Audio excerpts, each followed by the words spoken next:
Hi, welcome to Ielts Senior Stars. Before stepping to the listening exercise, to subscribe to the channel to get best Ielts tips and guidance targeting 8 plus bands. We do provide online one-on-one classes where we help you score your desired bands. Do connect with us on WhatsApp or on our Instagram account to book a free demo. Now let's start with the listening exercise. Section 1.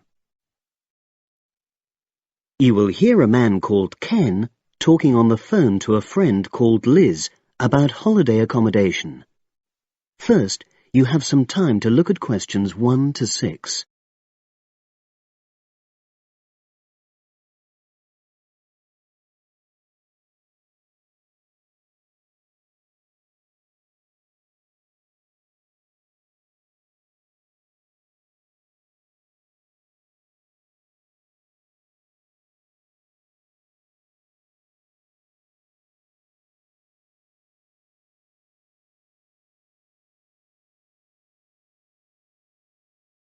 You will see that there is an example which has been done for you.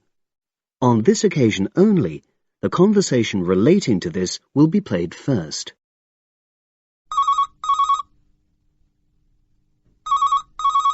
Hello. Hi Liz, it's Ken here. Hi, Ken. Nice to hear from you. Are you... This is just a quick call, but Mary and I have just been talking about our summer holiday. We haven't booked a place yet, and we've left it a bit late. We were just wondering if you know of any holiday rentals in your area. It's so nice there. Well, yes. I can think of 2 or 3 places that are very nice. What dates have you got in mind? The 10th of July to the 22nd of July. Ken says that they need accommodation from the 10th to the 22nd of July. So the 10th to the 22nd of July has been written in the space.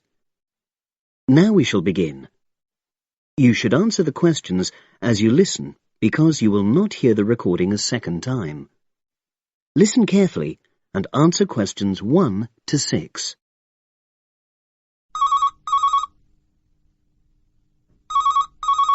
Hello. Hi Liz, it's Ken here. Hi, Ken. Nice to hear from you. Are you... This is just a quick call, but Mary and I have just been talking about our summer holiday. We haven't booked a place yet, and we've left it a bit late. We were just wondering if you know of any holiday rentals in your area. It's so nice there. Well, yes. I can think of 2 or 3 places that are very nice. What dates have you got in mind? The 10th of July to the 22nd of July. Oh, yes. That is quite soon, isn't it? Well, there's a place near here called Moonfleet. Is that MOONFLEET? That's right. It's quite a rural location, and it's next to the owner's house, but it's got fields all around it, so it's very pretty. Sounds okay. Can you tell me a bit more about it? Well, it's an annex to the owner's house, and it's an apartment with 2 bedrooms and an open-plan living area. Well, I like the sound of it. Is there anything we might not like about it? Well, it's quite a distance from the nearest shops, that's all. Okay. And, well, I'll tell Mary, but I don't think she'd mind that. Do you know how you book it? You have to book on the internet. There's a web address. It's www.summerhouses. One word. Yes, then .com. You'll be able to look at a photograph on that. Okay. And what about the others? Where are they? The second one I'm thinking of is called Kingfisher, and that's even more rural. It's a really beautiful location, in fact. It's by the river, and it's got nice views. It overlooks woodland on the other side. Is that an apartment? No, it's a 3-bedroomed house, and that's got a dining room as well as a separate living room and a kitchen. But I expect it's more expensive. You'll have to check the prices. It's probably a bit bigger than we need, but our nephew might be joining us. We're not sure yet. How do you book Kingfisher? You have to phone the owner directly. Shall I give you the number? I've got it here in my phone book. It's 01752 669 218. Right. Before you hear the rest of the conversation, you have some time to look at questions 7 to 10.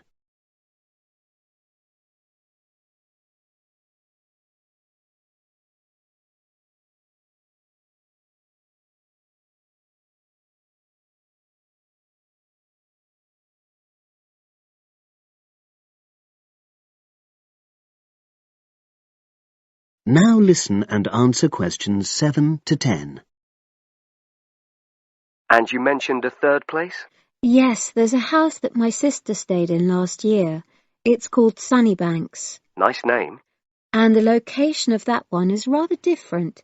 It's in the centre of a village, but it's a very small and quaint place. Did your sister like it?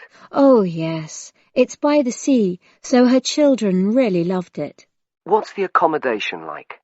I'm not sure about the number of rooms, because I haven't been in it myself, but I think she said it's quite spacious, and I know it's got its own garden.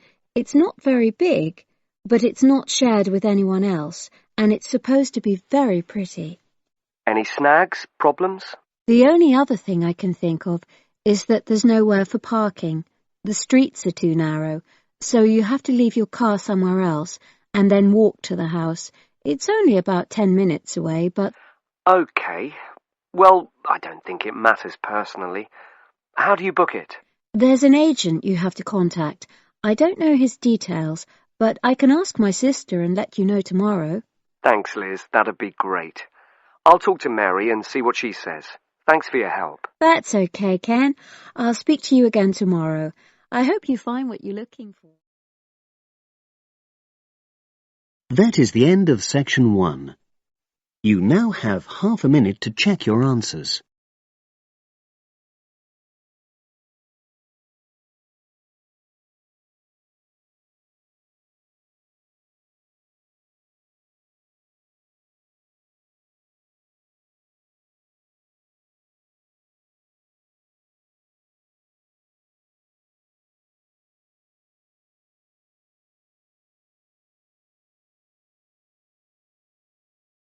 Now turn to section 2.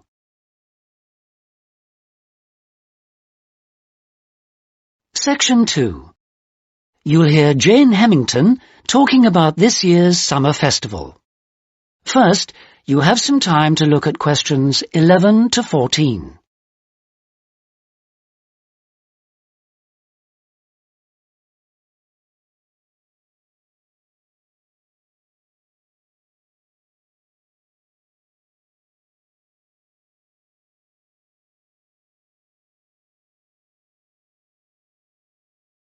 Now listen carefully and answer questions 11 to 14. Good evening, and in this week's edition of Focus on the Arts, Jane Hemington is going to fill us in on what's in store for us at this year's Summer Festival. Over to you, Jane. Thank you, Jeffrey. This year, the Summer Festival is the biggest we've ever seen, so there should be something for everybody. This is the third year they've run it, and the timing's slightly different. For the last couple of years, it's been around the 5th to 17th, but this year, they wanted to allow everyone enough time to recover from the 1st of January celebrations, and they've put it at the end of the month. The program has sensational theater, dance, and also a large number of art exhibitions. But the thing the festival is most famous for is its great street music. For today's report, though, Jeffrey, I'm looking at some of the theatrical events that you might like to see. In particular, at this year's theme, circuses. I'm going to tell you about 2 circus performances, but there are plenty of others in the program. I've chosen these because they represent distinct movements within circus performance. The first is the Circus Romano from Italy. As this is a traveling circus, it follows a long tradition by performing in a marquee, which is really like a canvas portable building, usually put up in a green space or car park rather than in a theater or stadium. Before you hear the rest of the talk, you have some time to look at questions 15 to 20.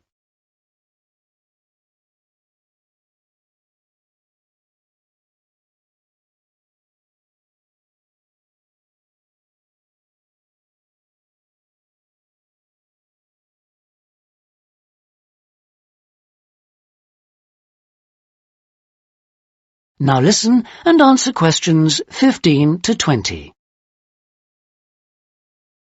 In spite of this, Circus Romano isn't at all like the traditional circuses I grew up with. There are no animals, just very talented clowning and acrobatic routines. The show has a lot of very funny moments, especially at the beginning. But the best part is the music and lighting. They're magical. At $45, it's very expensive anyway. It's really for adult tastes. In fact, much of it would be wasted on children, so I suggest you leave them at home. The second circus performance is Circus Electrica at the Studio Theater. The purists are suggesting that this isn't a circus at all. It's a showcase for skills in dance and magic, rather than the usual ones you expect in a circus. With only 6 performers, it's a small production which suits the venue well. The studio only seats about 200 people. For my money, it's the aerial displays which are outstanding, as well as the magical tricks, features which are missing from Circus Romano.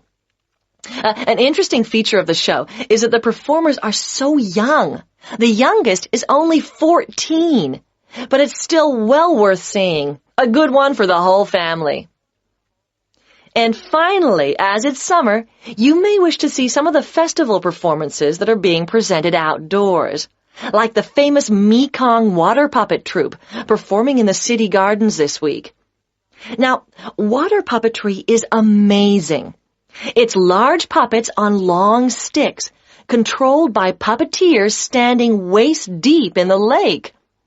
The puppets do comedy routines, and there's some terrific formation dancing. This is a fantastic show, and the best moment comes at the end, seeing the puppeteers.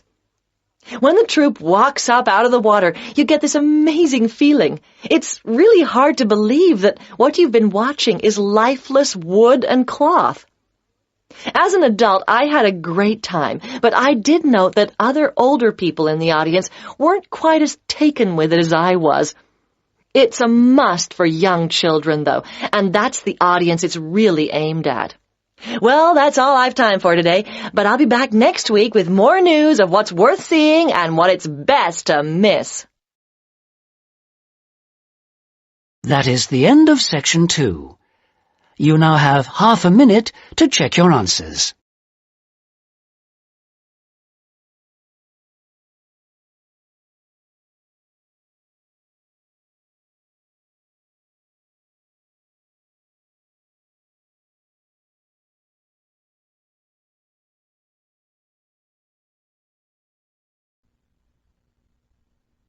Now turn to section 3 on page 203.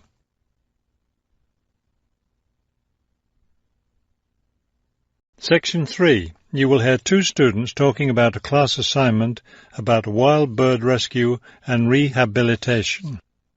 First, you have some time to look at questions 21 to 25 on page 203.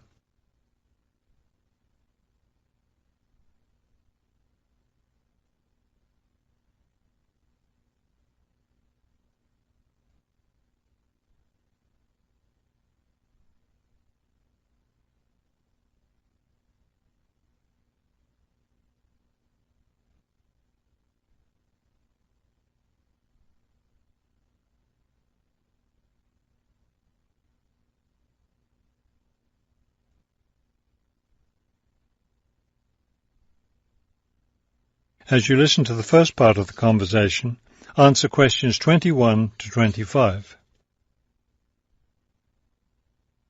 Okay, let's go over the requirements and see what we have left to do. Let's see. We have to give the professor a written summary of the information we've gathered on our topic, wild bird rescue and rehabilitation.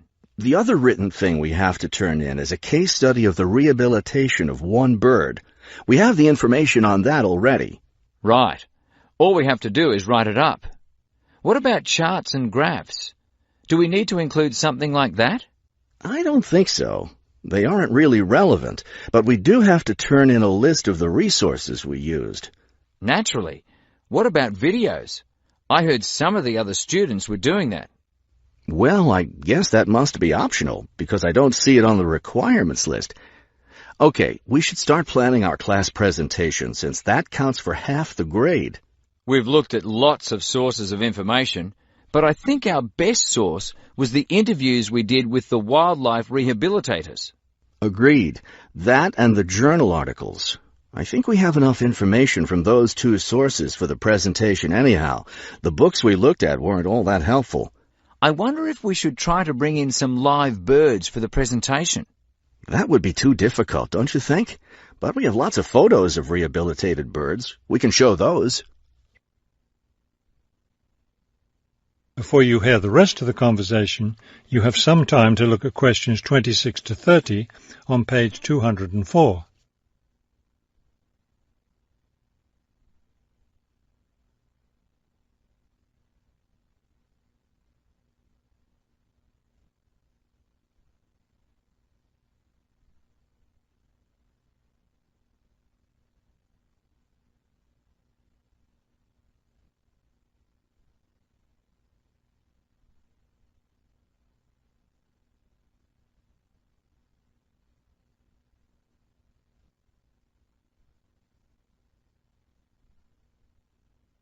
Now listen and answer questions 26 to 30. Right. Okay, I think we should start by talking about how to rescue a bird. Probably first we should help people understand which birds need rescuing. Yeah, that's really important. Because a lot of times people see a baby bird that's all alone, or they find a bird sitting on the ground and they think it needs to be rescued. And usually, those are just baby birds learning to fly. So we should emphasize that people should only attempt to rescue a bird that's clearly injured. For certain kinds of birds, the rescuer needs to wear protective gloves, because some of those birds have sharp claws and can tear your shirt, or worse, injure your face or some other part of your body. Yes, that's an important point. Okay, next, let's tell people to put the injured bird in a box with good air circulation. We should let them know that a cage isn't necessary, and a bag, especially a plastic one, could hurt the bird more. Another thing we need to say is that the best way to help the bird stay calm is not by petting it or talking to it, but by leaving it completely alone. Then people should take the bird to the bird rescue center as soon as possible. Right, and we should also point out that when they're driving the bird to the rescue center, it's better not to play music on the radio or talk loudly, because those things just stress the bird. Yes, it's better just to speak quietly while you have the bird in the car. Okay, we've got that part covered. Next we should talk about what happens at the rescue center. That is the end of section 3. You now have half a minute to check your answers.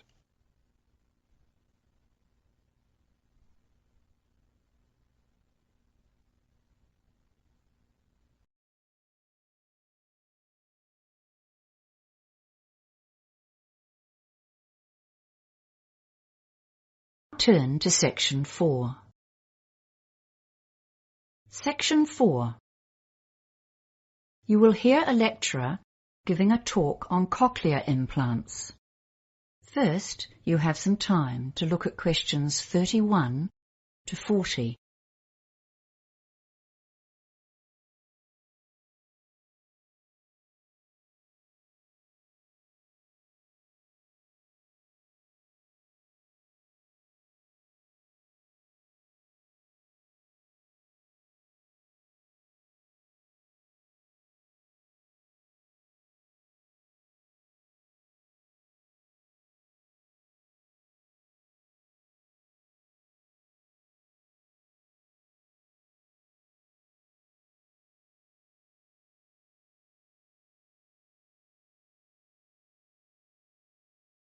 Now listen carefully and answer questions 31 to 40. The topic for today's lecture is cochlear implants, which are a relatively new form of technology for assisting people who are profoundly deaf. First, let's revise how normal hearing works. If you look at image 1, you will remember that the ear has 3 sections. The outer ear, or pinna, picks up sounds, which are then channeled through the ear canal to the eardrum, where they are transformed into mechanical vibrations. These are sent to the cochlea, or inner ear. Inside this snail-shaped tube, there are sensory hearing cells that have a variety of functions. The outer hair cells make soft sounds louder and reduce the volume of louder sounds. The inner ear cells transfer this information to the auditory nerve and thence to the brain, which interprets the input as sounds. This sophisticated and sensitive process allows us to process a huge variety of auditory input. For those who are profoundly deaf, the system functions poorly or not at all, and the brain does not receive the input it needs to process and interpret sounds. Image 2 shows how a cochlear implant works. You can see that the implant has 3 main parts. The first external part, behind the ear itself, is the microphone, and at the back of this you can see its associated speech processor, which is a tiny computer. This analyzes and digitizes sounds and sends them to the transmitter, which is worn on the head. Those sounds need to be converted into electrical impulses so that they can be sent to the cochlea. If you look carefully at the image, you can see that just under the skin, directly behind the transmitter, is a surgically implanted receiver. This receives the sounds from the transmitter. It converts these sounds into electrical impulses, which are sent directly to an electrode array that is implanted inside the cochlea itself, thus completely bypassing the ear canal. As you have seen, a cochlear implant does not operate in the same way as the ear, nor, in fact, as a hearing aid. In cases of mild hearing loss, hearing aids can be very helpful. They simply amplify the normal sound waves as they travel down the ear canal. However, they generally cannot overcome severe hearing difficulties, and this is where cochlear implants come into play. So, what are the pros and cons of using a cochlear implant? Well, firstly, cochlear implants can deliver significant improvements in hearing for some users, and some people report dramatic improvements in the perception of individual words and sentences over the weeks and months after an implant. However, a cochlear implant is not a magic bullet that works equally well for all users. The sound signals that the brain receives from an implant are quite different from normal ones, and this means that the user has to relearn how to hear.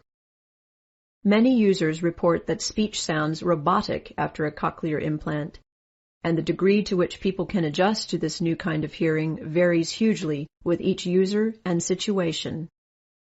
It is important to understand that a cochlear implant is not a cure for deafness and that the user is still deaf. Especially for a child, an implant is a long-term commitment involving lengthy and intensive training. The user must learn to reinterpret sounds and will likely need to augment this with speech therapy so that people in the community can easily communicate with them. The implants work much better in quiet situations than in noisy ones, so they still need to learn to lip read and to use sign language. The surgery itself is not without risk, though it has greatly improved since it was first performed, and there is some possibility of damage to facial nerves. Another disadvantage of a cochlear implant is that the surgery may remove any natural hearing that the deaf person still retains. This takes away the possibility of using a hearing aid should the implant not be effective. For this reason, many users have implant surgery performed on only one ear, the one with the least natural hearing. So, who is best suited to receiving an implant? Many factors impact on this decision. The most significant one appears to be the duration of the deafness, and as you would expect, those who have been deaf for a long time generally have lower success rates. The second related factor is how old the patient was when they became deaf, and maybe more significantly, whether they had learned to speak before they became deaf. Those who become deaf postlingually generally have better outcomes. Another factor is the health and structure of the cochlea and how many nerve cells the user retains. This is related to the cause of the hearing loss, and recent research is exploring how the spinal ganglion or nerve cells are affected by disease. That is the end of section 4. You now have half a minute to check your answers.